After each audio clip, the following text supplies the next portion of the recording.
everyone, it's Frankie-Lou. I'm coming to you today from the kitchen at the Grow Together homestead, where we're going to talk about alternate containers to use for winter sowing.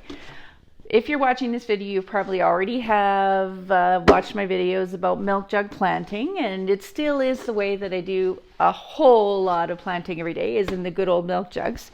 But I know that some folks don't have access to these, or people don't drink milk. So I know that there's some folks who are looking for other containers that they can use for milk jug planting. Okay. As I'm a huge fan of upcycling of any kind, I thought this would be a really fun video to do because I can show you some of the ways that you can use some things that you may already have around, and also warn you against some things that you maybe don't want to use. Okay, so why does the milk jug work so well? Well, it's made out of a translucent material that allows nice sunlight to get through, and it also allows for a good 3 to 4 inches of dirt, and then also a good 3 to 4 inches of seedling growth before stuff's going to start coming out the top. Okay, so you're still looking, you can use alternatives, but you're looking for containers that will have those same benefits. You can't use something that's opaque, okay? There has to be something, you have to use something that will allow light to come through. So basically you're looking for something that's gonna allow for growth in both directions and also is gonna let light in, all right? You have to have drainage holes in these things. So with the milk jugs, yes, you gotta punch your drainage holes. I'm a big fan of using my handy dandy corkscrew. Okay, but I know that a lot of folks like to use a glue gun that's been heated up because this plastic is nice and soft and that'll work really well for that. Okay, I also have recently acquired a wood burning heat knife. Okay, it's fabulous. I love it for some of the things I'm going to show you here. Okay, and for some of the more dense plastic options that I'm going to show you, I've also been known to use a drill. Okay, so you do have to be sure that you're punching drainage holes. Unless it's a container that you found that has miraculously drainage holes already in the bottom of it, you will have to create those drainage holes. Otherwise, everything's just going to rot in here. Okay, and because this is going to be sitting outside in zone 3, I start putting stuff out in my milk jugs in February, right, mid-February, and they usually don't go into the ground until the end of May, right? So we're talking about quite a while. The seedlings are usually coming up and growing for, you know, it can be a month or so before they go in the ground. So we're talking about a lot of growth you have to allow for. That being said, a lot of people go, I want to use these clamshell containers. I love growing things in clamshell containers. See, I'm growing some microgreens on my windowsill in there right now. But I thought this is a good reason to show you why they don't work so great for winter sowing. Because look, like, it's not enough room. There's enough room for the soil, but there's not enough room for the growth of the seedlings that's going to take place. These pea shoots came up 4 days ago and they're already this high, right? Yes, it's wonderful for growing because it has the drainage and you can see and it's translucent, but there's not enough room for the seedling growth. That's important. You have to always factor that in. Also, a lot of folks like to use those chicken containers.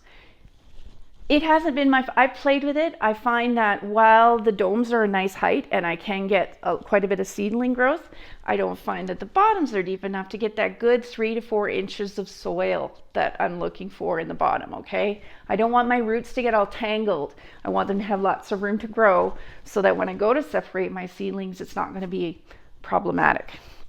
All right, so I'm going to show you a couple of things that I'm doing and using that work great, and maybe they'll give you some ideas and stuff you can use that maybe you have around. Okay, water cooler bottles.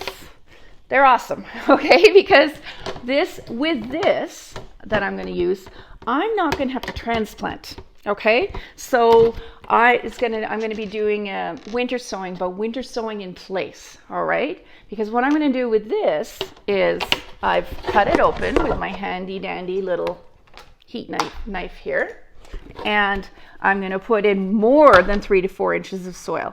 I'm going to put the soil in here that I would intend to keep a plant in for the the length of its life, okay? Because eventually I'm going to be cutting this right off, and this will become my permanent planter, okay? So I'm not going to be transplanting anything from here.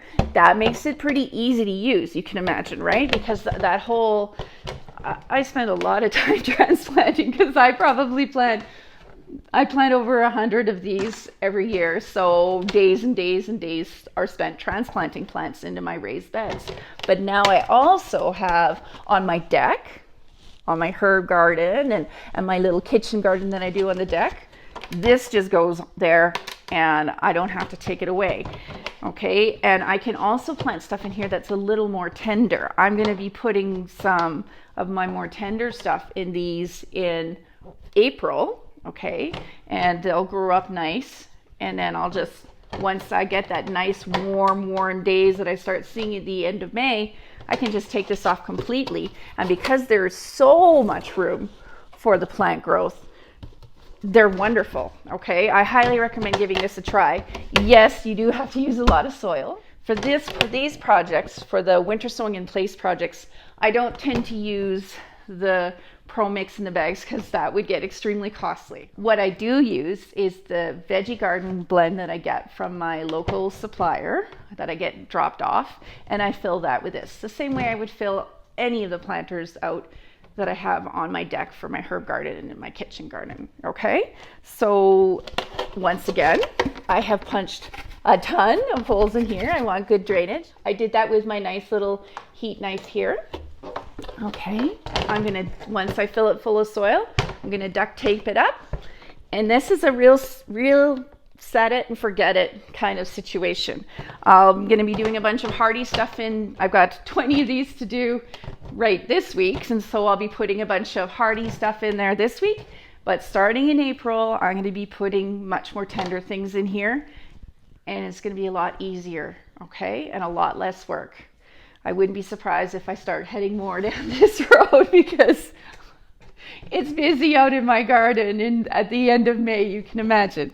Okay, so that's one option. Another thing I did last year, and I was so happy with, and I took, it's once again that whole set it and leave it kind of winter sowing. I used standard planting pots, and then I got those microwave covers, you know, that you get from the dollar store. I punched a bunch of holes in the top of that to allow for precipitation to go in, for the snow and the rain to get in there. And then I duct taped these to the top of there. Okay, and this doesn't allow for a ton of growth, but what I found that it was great for was lettuces. And what I would do is interplant garlic cloves. I put 4 or 5 garlic cloves in each of these, and with lettuces. And then I had nice trimmings for salads from this, okay? And I will put a picture of how beautiful they were. They honestly look nicer than the flowers I had out of the deck. I was so pleased with this. So even if you don't want to go this route, because maybe you don't want something that looks like a big plastic bottle sitting on your deck, doesn't bother me. But you could do this, because once you take this off, it just looks like a standard planter pot. Right? I highly recommend giving this a try. It was a wonderful, wonderful little project last year. I'm so pleased with how it turned out. And here is a picture right here.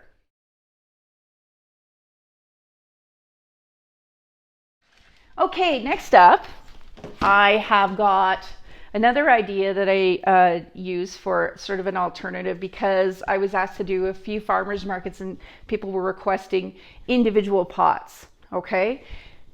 They didn't want to get a milk jug full of stuff. So this is what I did last year, because I also didn't want to be doing a ton of, and this one hasn't been prepared yet, okay? I just wanted to sort of show you the idea behind it. So I got a bin, okay? It's translucent. The lid is translucent as well. And I have got these nice little plant pots filled with beautiful soil. And what I do is I punch drainage in the bottom of this bin. And I use my drill to put a bunch of holes in the top of here. And I leave that out, okay? And then what happens is I was doing various mixed greens in these. And so each of these little pots would eventually come up with a nice little combo of mixed greens that people could either just cut and come again or put in their garden. Okay, you could probably get away with doing that with flowers as well. Maybe there's some flowers you want to try individually in pots. It did work pretty well. I have to say though, I found it a little more fussy when it came time to watering. Okay, because I had to pick up because this has holes in the bottoms, I had to then pick up all the individual pots and water them. So I still really like this for smaller things, but it was pretty neat to see this coming up with all these nice little individual pots ready to transplant or sell, as I was going to do. Okay, so there are other things you want to consider if you are using alternate containers. You can use pop bottles. I've seen lots of people have lots of success because if you think about it, the height is as high as this or even higher in a lot of cases, and it's transparent, right? Pop bottles. The only thing is you can't get as much in there, but maybe that's fine, right? For what your purposes are, you just put more on them out. All right. I've seen people asking about using things like windshield wiper fluid bottles and stuff like that.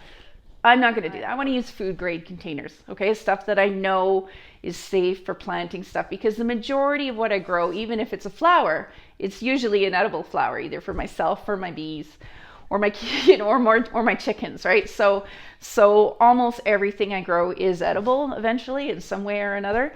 And I don't want to use any container that's been used with toxic ingredients that are going to leach into the plastic, and then when I go to put soil in it, that plastic's going to leach those chemicals back into my soil.